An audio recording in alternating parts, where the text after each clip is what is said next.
नाजरीन, अभी अभी हैदराबाद में एक भयानक हादसा हुआ है। हैदराबाद के एलबी नगर में कारों के गैरेज में ज़बरदस्त आग लग गई। इस हादसे में 16 कारें जलकर खाकिस्तर हो गईं।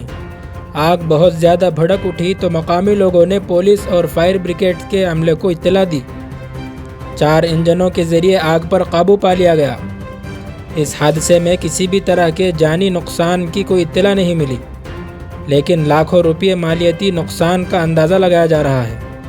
फिर भी खैर हुआ कि कोई जानी नुकसान नहीं हुआ, इसलिए कि माली नुकसान की भरपाई हो सकती है, लेकिन जानी नुकसान की कोई तलाफ़ी मुमकिन नहीं।